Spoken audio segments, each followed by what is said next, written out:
All right, thank you very much and welcome to our national press briefing, Bunge la Mwananchi Youth Wing. My name is Anthony Karumba, the national spokesperson, Bunge la Mwananchi Youth Wing. Well, fellow Kenyans, today we gather with heavy hearts. What was meant to be a sacred day and remembrance, unity, and a peaceful resistance, Saba Saba, has tragically become a day of mourning. We came to honor our comrades, to march for justice, and to uphold the freedom enshrined in our Constitution, but instead of peace, we were met with bullets, batons, tear gas, and brutality. As of this hour, over 10 lives have been lost, mothers have lost sons, fathers are burying daughters, friends are grieving, and once again, the blood of innocent Kenyans is flowing in our streets, not because they broke the law, but because they dared to demand justice. This is not just a tragedy, it's a betrayal. The violence we witnessed today or yesterday was not spontaneous, it was systemic, it was orchestrated, it was deliberate attempt by the state to sabotage a peaceful gathering of the people.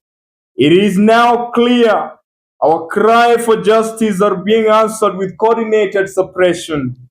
Let it be known, the looters, the chaos, and the criminal element were never part of our cause. We strongly suspect these were planted to justify the violence unleashed by the states.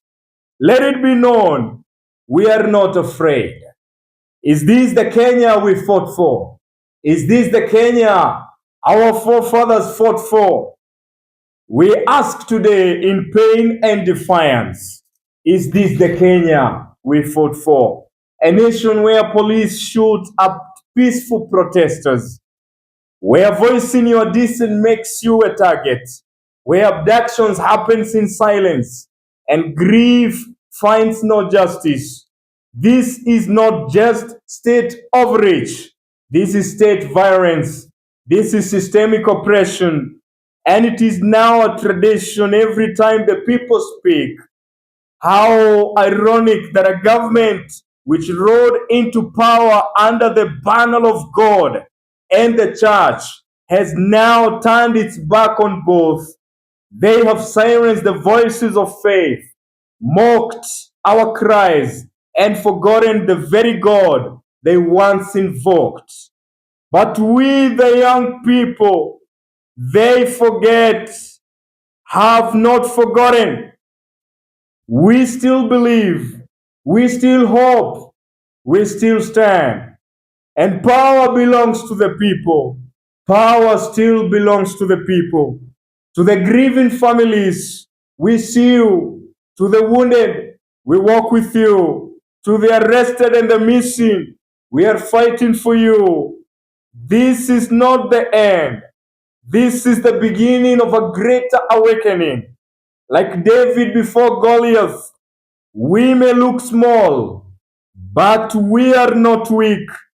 We are armed with truth, unity, and the unshakable power of a just cause. They have guns, we have God. They have force, we have purpose. They use fear, we move in love. And so what next for our nation? We are retreating, we are not retreating. We are reorganizing, we are re-strategizing. We hereby announce a people-to-people national convention. This will be a peaceful gathering of mind, hearts, and dreams. From the youth in Mathare to the farmers in Kitale, the Mama Boga in Kisumu, to the students in Mombasa, we will come together to reimagine a Kenya without the corrupt hands that have betrayed her. Because Kenya is not theirs, Kenya is ours. We may have been abandoned by our leaders, but we are not orphans. We are the sons and daughters of resilience. and we are ready to build this nation together, with or without them. And to the Kenyans everywhere, do not lose hope, do not lose faith, do not let fear win. We are many, we are united, we are one.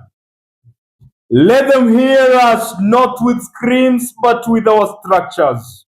Let them fear not our fury but our focus.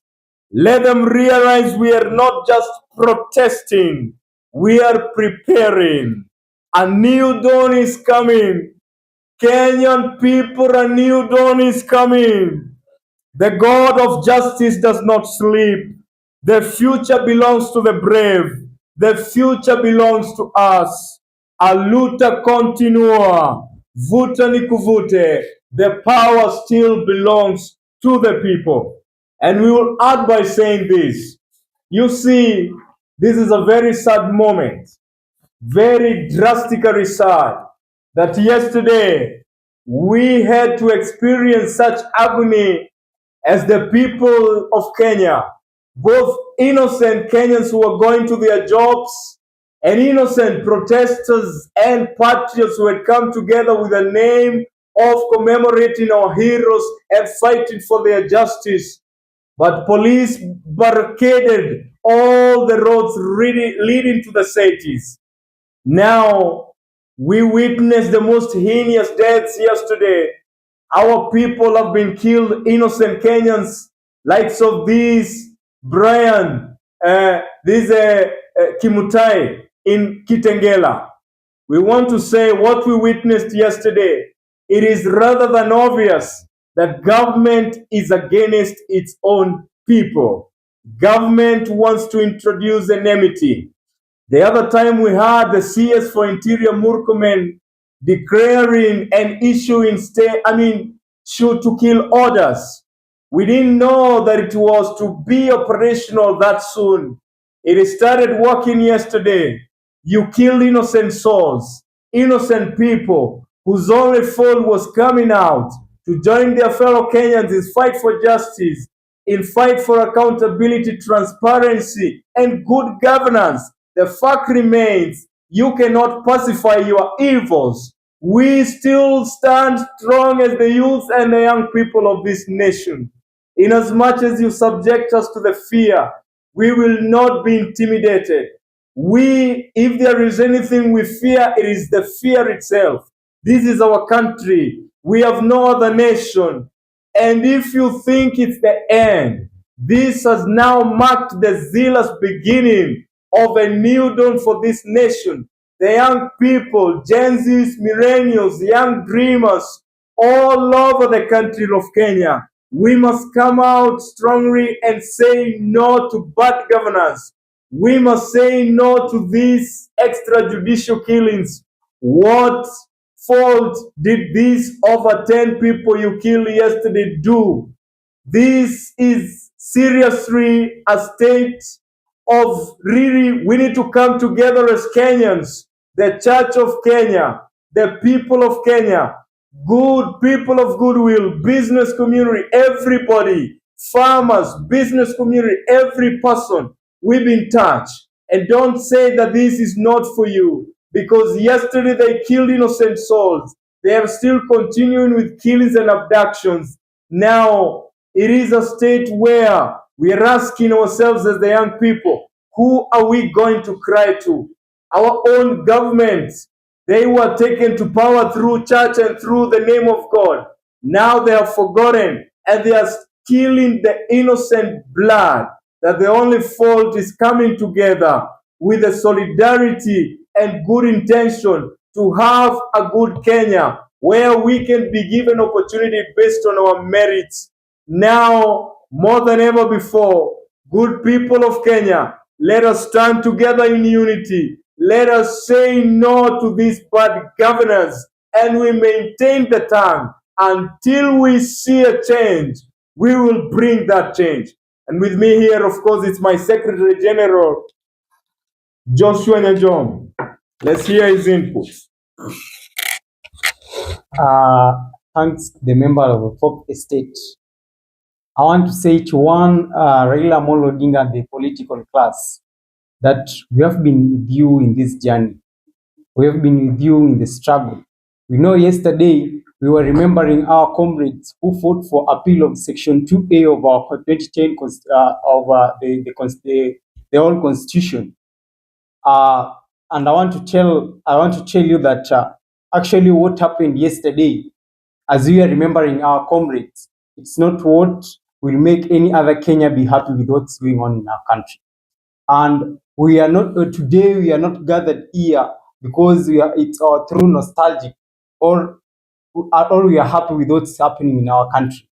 I want to tell you that we are with a grief and a great pain seeing our comrades being killed by police while protesting, only carrying a mask and a flag. The other thing I want to say that Raila, you are calling for a dialogue, but for us as young people, we are pushing for accountability. That's the only difference between us and you and the entire political class. There's only one thing I want to tell you, that you're not going to retaliate. You're not going to dialogue with people who are killing us, people who are destroying our society, people who are tear gassing us. We are not going to have any dialogue with you any soon, because the only chance we gave you was last year. We had a dialogue through SpaceX. Nothing at all has been done since that day to today.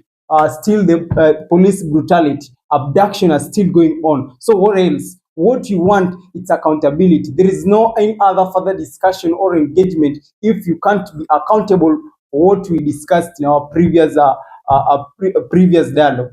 Thank you.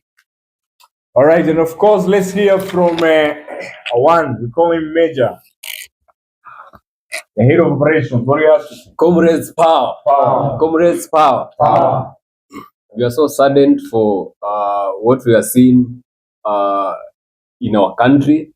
We are seeing a lot of killings in our country. In yesterday's demonstration, we have seen the Kenya Kwanza government fighting its own citizens. This is very wrong. This government using the police to fight back the citizens, it is very wrong. And we want to make it very clear today that we, in retaliation, will use our votes come 2027 to prove you wrong, because you are proving us wrong by fighting us back using the police. Number two, you are denying us our capital city, Nairobi City. You blocked all the roads entering this city. We want to make it clear. We will use our votes to deny you this power that you are misusing once and for all. Thank you very much. Thank you. And of course, now I want to hear from, if you can come close to the mic, our head of communication. My name is John Murima. There is one thing that we have noted with a lot of concern yesterday.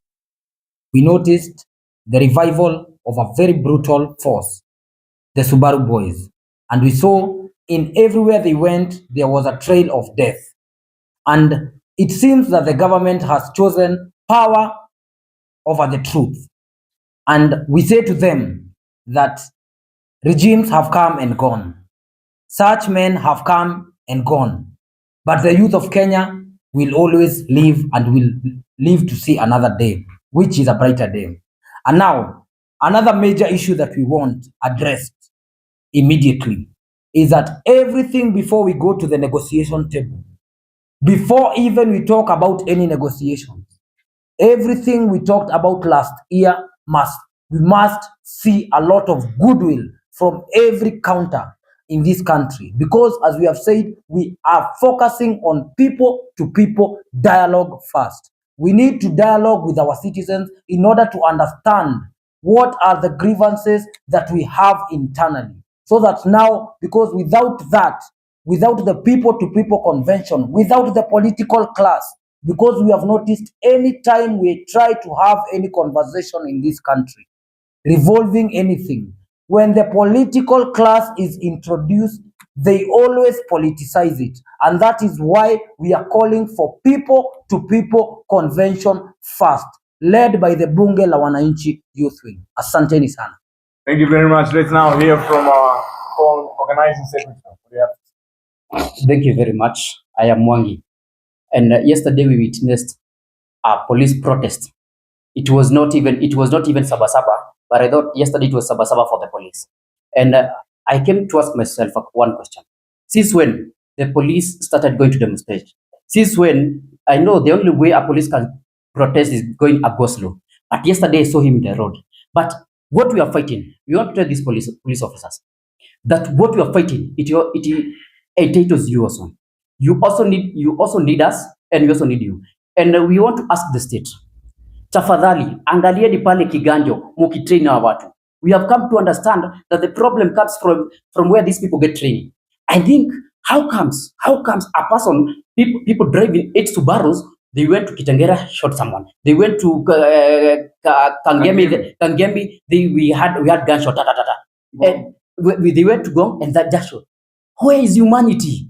Where is humanity? Even if we like how much we like power, we must also respect humanity. So we are telling the government of Kenya, which is our government, that a time will come that we will not sit down and look at you doing what you want to do. We will relate, we will retaliate, and also we'll even evade even your houses. Thank you very much. All right, I'll finish by saying this. First of all, to the people of Kenya, congratulations and kudos. Yesterday, we celebrated our Madaraka. Of course, it was a holiday. People stayed at home. Businesses were never opened. It was even better than even a Christmas holiday. And so the people of Kenya, as we have said and we will say it again, power still belongs to the people. Kenya is about to heal because the power of love exercised and even manifested by the Kenyan people is now overcoming the love for power by the greedy individuals in these power positions. Let us continue with the spirit of oneness, because it is only through oneness that we are going to send home and we are going to take these people, the oppressors, out of these positions. I want to say this is the only nation that we have. This is the only Kenya that we call home. For them, we know they can do anything. They have looted more than enough money that if Kenya today bans, they can fly anywhere. Now they have left us as orphans, but we are not orphans. The young people of Kenya, we are the Moses sent to set free the Kenyans from this captivity. Just like the same way the Israelites cried to God out of the afflictions of Pharaoh, now Kenya, you got the young people, the Gen Zs, the millennials, the young dreamers, the students, and every patriotic Kenyans all over across this nation coming together with the like mind to say no to bad governance. You will not continue stealing from our coffers and you expect us to remain quiet. We will be outspoken to the end. And that is why we have said, as Kenyan people, we need to come together and ask ourselves, is this the Kenya we want? And because it's not the Kenya we want, how are we going to send these people home? Through our unity. That is the only way that will make us go forward and change and build together the future we want. Future is not rotten because we are visionaries and we are willing. Where there is a will, there is always a way. As the young people of Kenya, our parents, everybody, don't lose hope, because we are here and we are determined more than ever before to make Kenya great and to make Kenya become the nation we have always wanted to live in. And I want us to finish by saying, we are the one. This is our time. We are the ones. This is our time. Not just online. On the front line. Not just online. On the front line. We are the ones, young people across the nation of Kenya. We are the ones. And this is our time. And I want to tell you, good people, the best weapon we have as Kenyans, it is our love. It is our unity. It is our peace. That is what will make us win. And at the end of the day, we'll applaud ourselves for we will win, and these people will go home, and the justice will be served to them who've been, subjected to these afflictions of the oppressors. Thank you very much. And we want to say it finally as we finish. Good people, let's all hold our hands as a sign of unity. As a sign of unity, we want to say, we are the ones. This is our time. We are the ones. This is our time. Young people and the people of Kenya, everywhere you are, we are the ones. This is our time. Not just online. On the front line. Thank you very much, and God bless Kenya. Thank you.